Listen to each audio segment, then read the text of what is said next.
مفتی صاحب ایک سوال یہ تھا کہ لیزنگ پر گاڑی لی تھی کسی صاحب نے، پھر وہ انہوں نے اس کے بیچ درمیان میں ہی فروخت کر دی، تو جو خریدنے والے صاحب ہیں وہ کہہ رہے ہیں کہ اب میں اگر اس کا سود دوں گا تو کیا وہ مجھ پر گناہ ہوگا؟ اس حوالے سے کیا حکم ہے، چونکہ وہ آلریڈی وہ لے چکے تھے کوئی صاحب، ان سے انہوں نے خریدی ہے۔ بسم اللہ الرحمن الرحیم۔ دیکھیں، گاڑی قسطوں پر لینا یہ وہ سودی معاملہ نہیں ہوتا، کیونکہ طے یہ ہوتا ہے اگر کیش میں آپ لیں گے تو اتنے پیسوں میں پڑے گی، اگر آپ ادھار لیں گے تو تھوڑا زیادہ آپ کو دینے ہوں گے اور وہ انسٹالمنٹ کی شکل میں دینے ہوتے ہیں۔ دونوں صورتوں میں جو اماؤنٹ آپ دے رہے ہیں وہ کار کے بدلے میں ہے، جبکہ سود وہ ہوتا ہے جو ایسی زائد چیز کو کہتے ہیں جو کسی عوض سے خالی ہو، لہٰذا یہاں تک تو ٹھیک ہے، لیکن یہ ضرور ہے کہ اس میں کچھ ایسی ٹرمز اینڈ کنڈیشنز ہوتی ہیں جس کی بنا پر یہ سودا ناجائز ہو سکتا ہے، کہ جیسے مثال کے طور پہ اگر آپ نے درمیان میں ڈیلے کر دیا تو پینلٹی لگ جائے گی، اگر آپ نہیں دیں گے تو کار چھین کے لے جائیں گے اور ضبط کر لیں گے پیسہ، یہ غلط ہوتا ہے۔ لہذا اگر وقت کے اوپر انسٹالمنٹ ادا کر رہے ہیں اور اس قسم کی کوئی چیز نہیں ہے اور دوسرا اس کو پرچیز کر کے باقی انسٹالمنٹ دیتا ہے تو اس میں کوئی حرج نہیں ہے، بالکل جائز۔ ٹھیک ہے۔ ایک سوال یہ بھی آیا تھا مجھ صاحب کہ مسجد کی دیوار کے ساتھ ان کا گھر ہے اور بیچ میں ایک اسپیس خالی ہے، یعنی گلی سی، وہ یہ کہتے ہیں کہ جناب وہ چونکہ میرے استعمال میں ہے تو وہ میں مسجد کو نہیں دے رہا، اور کیا اس میں بھی کوئی گناہ کا کوئی پہلو موجود ہے؟ حالانکہ وہ درمیان اگر وہ گلی اگر مسجد کے حوالے کر دیں تو اس کے لیے وہ مسجد کے لیے کارآمد ہو سکتی ہے، کیا فرمائے گا؟ وہ صاحب کہتے ہیں کیا اس میں ہمارے لیے کوئی گناہ کا کوئی پہلو ہے؟ مطلب سمجھا نہیں کہ گلی کیا ہے؟ وہ یعنی دیوار ہے ان کی اور مسجد کی دیوار ہے، ان کے گھر کی دیوار، اس میں ایک اسپیس ہے گلی جیسی، تو وہ انہوں نے اپنے استعمال میں ہیجز وغیرہ لگائی ہوئی ہیں، استعمال کر رہے ہیں، تو وہ کہتے ہیں کہ کیا یہ میرے گناہ ہوگا مجھ پہ کہ اگر مسجد کا حصہ ہے وہ؟ جی مسجد کی دیوار ساتھ ہی ہے، مطلب تو اسپیس کے بارے میں پتہ چلے نا کہ وہ کیا گورنمنٹ کا ہے، کسی پرائیویٹ شخص کا ہے، یا مسجد کی وقف شدہ چیز کے اندر ہے۔ اگر مسجد کا ہے تو پھر تو استعمال بالکل نہیں کر سکتے، گورنمنٹ کا بھی ہے اور شارع عام ہے تو اس کو بلاک کر کے نہیں رکھ سکتے کیونکہ خلاف شرع اور خلاف قانون ہے، اور اگر کسی پرسنل شخص کا ہے اور اس نے اجازت دی ہوئی ہے استعمال کر رہے ہیں تو وہ تو اجازت ٹھیک ہے، اور اگر کسی نامعلوم شخص کا ہے کہ پتہ نہیں اور وقتی طور پہ استعمال کر رہے ہیں تب بھی شرعاً صحیح نہیں ہے کہ یہ کسی کی چیز کو بغیر اجازت استعمال کرنا ہوگا۔ تو خلاصہ کلام یہ کہ جب تک اپنی پراپرٹی نہ ہو اس کو یوز کرنا ٹھیک نہیں ہے، اور باقی اس میں جیسے جیسے خرابی بڑھے گی قباحت بھی بڑھتی چلی جائے گی اس کی۔ جناب آپ کا جواب یقیناً مل گیا ہوگا آپ کو، اور ایک کالر ہے ہمارے ساتھ۔ السلام علیکم۔ ہیلو، السلام علیکم جی۔ وعلیکم السلام، سوال بتائیے گا۔ جی میں قصور سے بول رہا ہوں، میں نے نا مفتی صاحب سے بات کرنی ہے، مفتی اکمل صاحب سے۔ یہ میرے استاد محترم بھی ہیں، میں بہت عزت کرتا ہوں، بہت دیر سے میں ان کے پروگرام دیکھ رہا ہوں۔ جی آپ فرمائیں، سوال کیجیے جلدی سے۔ جی میرا سوال یہ ہے کہ کسی بچے نے ایک عورت کا دودھ پیا اور کتنی مقدار میں پیا ہو تو حرمت ماں بیٹے کی جاری ہوگی؟ ٹھیک ہے، یہ دو کویشچن، ایک پہلے آفر آیا تھا کہ کسی کے پاس 5.5 تولہ سونا ہے اور 1 لاکھ روپے کیش ہے، تو اب یہ اس پہ زکوٰۃ کا نصاب جو ہے وہ سونے کے حساب سے دیکھیں گے یا چاندی کے حساب سے دیکھیں گے؟ دیکھیں، جب صرف سونا ہو تو سونے کے حساب سے دیکھتے ہیں، چاندی ہو تو چاندی کے حساب سے، 7.5 تولہ 52.5 تولہ۔ جب دو قسم کے مال مل جاتے ہیں تو پھر کم والے کو دیکھتے ہیں، یعنی 52.5 تولہ چاندی کے برابر دیکھیں گے، تو اب یہ 52.5 تولہ چاندی کے برابر بن ہی جائے گا، کیونکہ 5.5 تولہ سونا ہے اور 1 لاکھ کیش ہے، تو 52.5 تولہ چاندی کی قیمت اگر پہنچ گیا تو زکوٰۃ بنے گی۔ اور دیکھیں، فقہ حنفی کے اندر ماں کے دودھ کی مقدار کا کوئی تعین نہیں ہے، ایک قطرہ بھی اگر بچے کے معدے میں اترنا یقینی طور پہ ثابت ہو گیا تو حرمت رضاعت ثابت ہو جائے گی۔ اگرچہ بعض حدیثوں میں 5 دفعہ پینے کے بارے میں ہے، لیکن اگر اس کی صحیح علت دیکھی جائے تو اصل میں ماں کے دودھ ایک جز ہوتا ہے، اور وہ جب بچے کے جسم کے ساتھ شامل ہوتا ہے تو ہم اس کو کہتے ہیں جزئیت اور بعدیت کا تعلق قائم ہو گیا، اور وہ 5 کے ساتھ مقید نہیں ہو، تو ایک قطرہ بھی اندر پہنچے گا تو جزئیت اور بعدیت کا تعلق قائم ہوگا اور حرمت رضاعت ثابت ہو جائے گی۔ ٹھیک ہے، ٹھیک ہے۔ ایک اور کالر ہے۔ السلام علیکم۔ وعلیکم السلام۔ جی جناب، سوال بتائیے۔ میرا مفتی صاحب سے سوال ہے کہ یہ جو ہم موبائلوں میں قرآن پاک جو ایپ ڈاؤن لوڈ کرتے ہیں، تلاوت کرتے ہیں، کیا اس کی تلاوت میں یا جو اوریجنل قرآن پاک ہے اس کی تلاوت کے ثواب میں کوئی فرق تو نہیں ہے؟ ٹھیک ہے جناب، شامل کرتے ہیں آپ کے سوال کو۔ ٹھیک ہے جی کوئی فرق نہیں ہے، یہ تو بس مقام تبدیل ہو گیا اور صورت اس کی بظاہر تبدیل ہو گئی، لیکن دونوں صورتوں میں اللہ کا ہی کلام پڑھ رہے ہیں اور بالکل ایکول ثواب ملے گا انشاءاللہ۔ اچھا، ایک سوال یہ بھی تھا مفتی صاحب، مسجد میں جو کتب رکھی ہوتی ہے اس میں دینی کتب بھی ہوتے ہیں، قرآن کریم بھی ہوتا ہے، کیا وہ گھر جا کر اسٹڈی کے لیے لے کے جا سکتا ہے؟ حالانکہ مسجد کمیٹی کی طرف سے کوئی وہ نہیں ہے اس میں کوئی؟ نہیں، اصل میں اس میں کمیٹی کو بھی اختیار نہیں ہوتا. اچھا. جب کوئی شخص مسجد کے اندر یہ چیزیں رکھ دیتا ہے تو اس کو وقف کرنا کہتے ہیں، اور وقف والی چیز کو اپنے ذاتی استعمال میں کسی بھی طرح نہیں لے سکتے. آپ وہیں بیٹھ کر سکتے ہیں، لیکن جب آپ گھر پہ لے کے جائیں گے تو یہ ذاتی استعمال کہلائے گا، چاہے وہ آپ قرآن ہی پڑھ رہے ہیں. کیونکہ فرض کر لیں جب آپ گھر پر لے گئے تو 24 گھنٹے تو پڑھیں گے نہیں. جس وقت آپ نے ایسے رکھا ہوا ہے اس وقت ہو سکتا ہے مسجد میں کوئی آ کے پڑھتا اور اس شخص کو ثواب ملتا جس نے رکھا تھا، تو لہٰذا اس کو بالکل منع ہوگا. وہیں پر آپ اسٹڈی کریں، وہیں رکھ دیں بس. ٹھیک ہے. ایک اور کالر ہے. السلام علیکم. السلام علیکم. وعلیکم السلام. میری بہن سوال بتائیے گا. ہاں جی، سوال میرا یہ ہے کہ میرے پاس زکوٰۃ سے متعلق ہے کہ میرے پاس پلاٹ بھی ہے اور بینک بیلنس بھی ہے اور گولڈ بھی ہے، سیٹ کی صورت میں بھی ہے اور جمع بھی ہوا ہے. تو لیکن میری نیت یہی ہے کہ وہ میری اولاد کے لیے، میرے بچوں کے لیے. اگر مجھے اس پہ کوئی نفع بھی ہوتا ہے یا میں پلاٹ بیچ کے کوئی اور پراپرٹی بھی لیتی ہوں تو میری نیت یہی ہے کہ یہ سب کچھ میری اولاد کے لیے ہے. تو کیا اس پہ مجھے زکوٰۃ کس پورشن پہ فرض ہوگی؟ پلاٹ والے پہ ہوگی یا جو بینک بیلنس ہے یا جو گولڈ پڑا ہے اس کے کون سے کتنا میں زکوٰۃ کیسے ادا کروں گی؟ اور دوسرا سوال میرا یہ ہے میوچل فنڈز کے متعلق ہے. جیسے کہ اسلامک بینکس آفر کرتے ہیں میوچل فنڈز، تو کیا ان کا جو پروفٹ ملتا ہے وہ لینا جائز ہے؟ ٹھیک ہے. مزید کالرز ہیں ہمارے ساتھ. السلام علیکم. جناب السلام علیکم. السلام علیکم. میرا خیال ہے ڈراپ ہو گئی کال. جی صاحب جواب کی طرف آ جاتے ہیں. دیکھیے، بہن نے پلاٹ کس نیت کے ساتھ لیا یہ دیکھا جائے گا. اگر وہ بیچنے کی نیت سے لیا جیسے ظاہر ہو رہا ہے کہ بچوں کے لیے آگے، تو وہ مال تجارت ہے. دوسرا گولڈ، تیسرا سیونگ. تمام کا جو کرنٹ ویلیو نکال لیں. سیونگ اگر پیسے کی شکل میں وہ تو ویسے ہی ہے. گولڈ جتنا بھی ہے اس کی کرنٹ ویلیو معلوم کر لیں کسی سنار سے کہ اتنا تولہ ہے، کتنے کا بنے گا، وہ اماؤنٹ لکھ لیں. اور اسی طرح پلاٹ کی موجودہ قیمت ٹوٹل جو نکلے گا اس کو 40 سے ڈیوائیڈ کریں گے تو زکوٰۃ نکل آئے گی. باقی یہ ارادہ کرنا کہ آئندہ میں بچوں کو دے دوں گی، اس کی وجہ سے وہ بچوں کا نہیں ہوگا، وہ انہی کا رہے گا.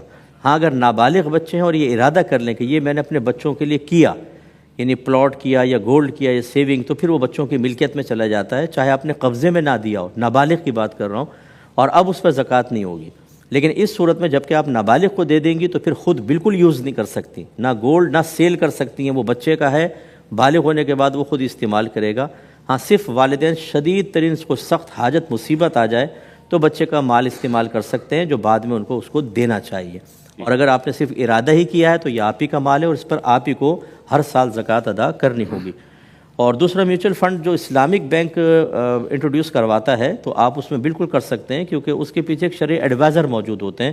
تو اب قرآن نے یہی ہمیں ایک کنڈیشن لگائی تھی کہ فَاسْأَلُوا أَهْلَ الذِّكْرِ إِن كُنتُمْ لَا تَعْلَمُونَ، اگر تم نہیں جانتے تو اہل علم سے کویسچن کرو. تو لہٰذا آپ ان عالم صاحب سے، جو بھی وہاں مفتی صاحب ہیں، اگر انہوں نے وہ پروڈکٹ تیار کر کے دی ہے، دیکھی ہے، تو بالکل آپ بلا جھجک اس میں انویسٹمنٹ کر سکتی ہیں. اچھا صاحب، ایک سوال یہ بھی آیا تھا کہ ظاہر اب یہ عمرے پر بہت لوگ رمضان المبارک میں جاتے ہیں تو کہتے ہیں احرام ہمیں بہت گھنٹوں تک باندھے رکھنا ہوتا ہے. تو ظاہر ہے یہاں سے ایئرپورٹ جائیں احرام باندھ کے، پھر وہاں پہ اگر ان کو حاجت ہو، ضرورت ہو، تو احرام کی صورت میں پھر یہ سب چیزوں کا کرنا ہے، تو اس میں کیا احتیاط ہونی چاہیے؟ اس حوالے سے میں چاہتا ہوں کچھ، اگر کوئی غلطی ہو جائے تو کیا سلسلہ ہے؟ مطلب احرام اوپر والا احرام کھول لیں یا کس طرح سے وہ وضو وغیرہ کریں یا اپنی حاجت وہ کر لیں؟ ہاں نہیں، دیکھیں اس میں احرام کھولنے سے کوئی فرق نہیں پڑتا، کیونکہ اگر آپ نے ابھی عمرہ نہیں کیا، مثال کے طور پہ آپ تھکے ہوئے ہیں، آپ نے جا کے سوچا غسل کر لیں اور دونوں چادریں اتار دی ہیں، تو یہ احرام سے باہر ہونا نہیں کہلاتا. ٹھیک ہے نا. وہ تو یہ ہوتا ہے کہ جب حلق یا قصر کرواتے ہیں تو پھر حالت احرام سے آپ باہر ہوتے ہیں.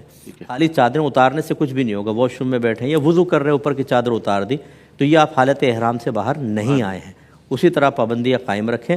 بلکہ اگر کوئی جرم بھی سرزد ہو جاتا ہے، مثال کے طور پہ حالت احرام میں آپ نے خوشبو استعمال کر لی، تو وہ احرام سے تو باہر نہیں ہوئے نا، اس خوشبو کا ایک جرم ہے، اس کا کفارہ آپ کو دینا ہوگا. حالت احرام اب بھی باقی رہے گی. ٹھیک ہے. ٹھیک ہے.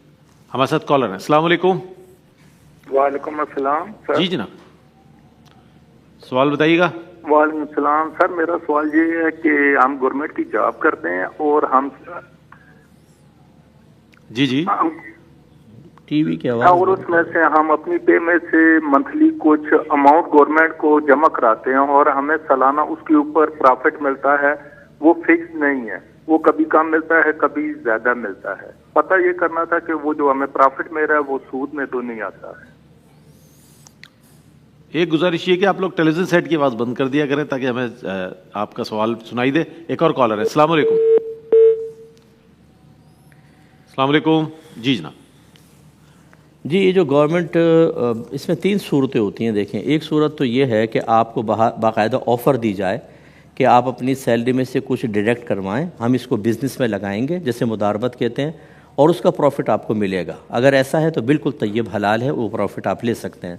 دوسرا یہ کہ آپ راضی نہیں ہیں, زبردستی آپ کی ڈیڈکشن کرتے ہیں اور اس میں کچھ پروفٹ ملا کر آپ کو دیتے ہیں, یہ بھی آپ کے لیے طیب حلال ہے. کہ جو گورنمنٹ آپ سے زبردستی لے رہی ہے گویا کہ غصب ہے, اور غاصب جب چیز کو واپس کرے, چھین لینے والے کو غاصب کہتے ہیں, جب وہ واپس کرے اور اپنے پاس سے کچھ زیادہ دے دے تو لے سکتے ہیں, اس وہ طیب حلال ہوتا ہے.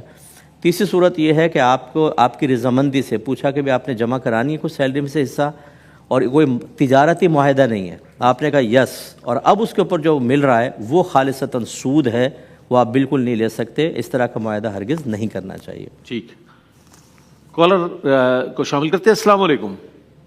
وعلیکم السلام. جناب سوال بتائیے گا. سر سوال یہ ہے کہ جب سحری کی اذان ہوتی ہے اس دوران میں کچھ کھا سکتے ہیں, اور دوسرا سوال یہ ہے کہ جو ماں باپ کو ان کے قرآن بخشوا سکتے ہیں جو اس مہینے میں پڑھا جاتا ہے. ٹھیک ہے جناب, شامل کرتے ہیں. ایک اور کالر ہے ہمارے ساتھ. السلام علیکم. وعلیکم السلام. جی میری بہن سوال بتائیے گا. کسی خاتون نے بتایا ہے کہ اگر امام محرم ہوگا مسجد میں, اگر کوئی محرم امام ہے یا گھر میں, تو عورتوں کی نماز جب بھی ہوگی, ورنہ ان کی نماز ضائع ہو جائے گی, چاہے جمعے کی ہو یا عیدین کی ہو. اور دوسرا یہ بتایا ہے انہوں کے واش روم کے اندر اگر مرد جینٹس چپل رکھی ہے تو لیڈیز چپل بھی رکھیں گے, اگر لیڈیز جو ہیں جینٹس چپل پہن کے اندر گئیں تو گناہ گار ہوں گی. ٹھیک ہے ٹھیک ہے, شامل کرتے ہیں. بہت شکریہ. جی مصعب.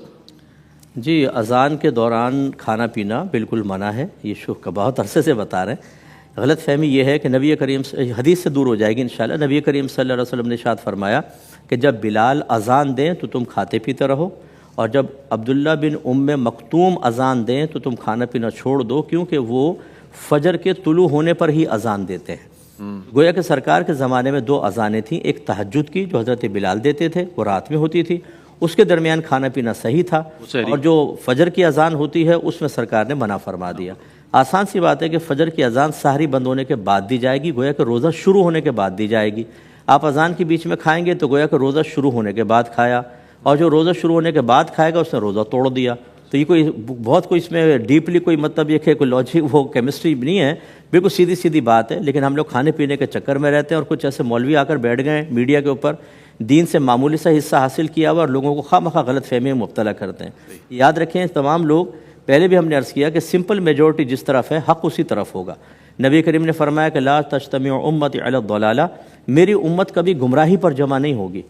اتبعوا السواد العظم من شذ شذ فی النار, بڑی جماعت کی پیروی کرو جو اس سے علیحدہ ہوا جہنم میں علیحدہ کیا جائے گا. یہ مینورٹی کے کچھ لوگ ہوتے ہیں جو آ کے میجورٹی کو چیلنج کر رہے ہوتے ہیں, اور ہماری عوام کہتی ہے کہ شاید یہی صحیح ہوں گے کیونکہ نئی چیز لے کر آتے ہیں.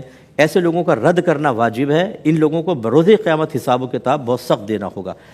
دوسرا, قرآن پاک پڑھ کے بالکل ماں باپ کو بخشوا سکتے ہیں, اس میں کوئی حرج نہیں ہے. اور جو ایک خاتون نے بات کہی بالکل غلط کہی. نبی کریم صلی اللہ علیہ وسلم امامت فرماتے تھے, پیچھے صحابیات نماز پڑھتی تھیں. نبی کریم کون سے ان کے لیے محرم تھے؟ تو اگر نامحرم یعنی محرم کھڑا ہوگا تو عورتوں کی نماز ہوگی, ورنہ نہیں. بالکل غلط کہا. اس طرح کے غلط مسائل بیان کرنے والی خاتون کو درس وغیرہ کی اجازت نہیں ہوتی ہے. باقی واش روم وغیرہ کے اندر مردانہ چپل پہننے کے اندر کوئی حرج نہیں ہے. یہ جو نبی کریم نے ارشاد فرمایا کہ جو مرد عورتوں کی مشابہت اختیار کرے یا جو عورت مردوں کی مشابہت اختیار کرے ان پر اللہ کی لعنت ہے.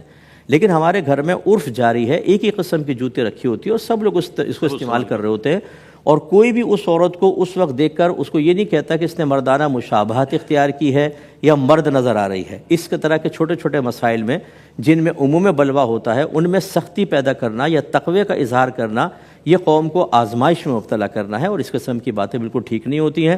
بالکل عورت گھر کی جوتی استعمال, اور ایک ہی ہوتی ہے جوتی عمومی طور پر, یہ ایک ہی جوتی رکھی ہوتی ہے, تو ایک ہی ہوتی ہے, وہ سب استعمال کر رہے ہوتے ہیں. اور آج کل تو ماحول بدل گیا. ہم کہتے ہیں جیسے بچیاں باہر اسکول کالج جا رہی ہیں, اب اس کا مطلب انہیں زنانہ جوتا ہی پہننا چاہیے.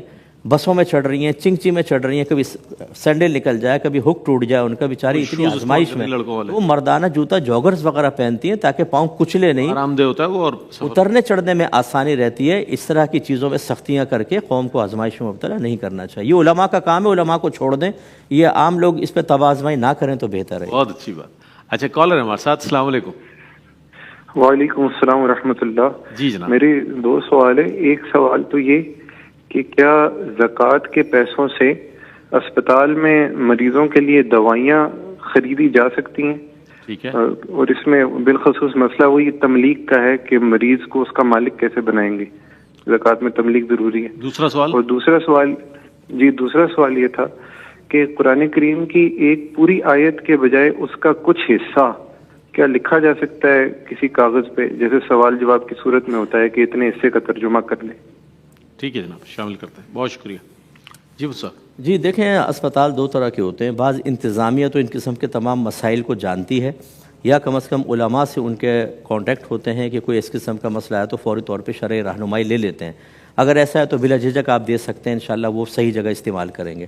اور اگر ایسا نہیں ہے، آپ سمجھتے ہیں کہ انتظامیہ کو ایسا معلوم نہیں ہے، تو پھر آپ دوا لے کے ان کو بتا دیں کہ بھائی یہ میں دوا مریضوں کے لیے دے رہا ہوں، اور آپ اس کو مالک بنا دیجئے گا.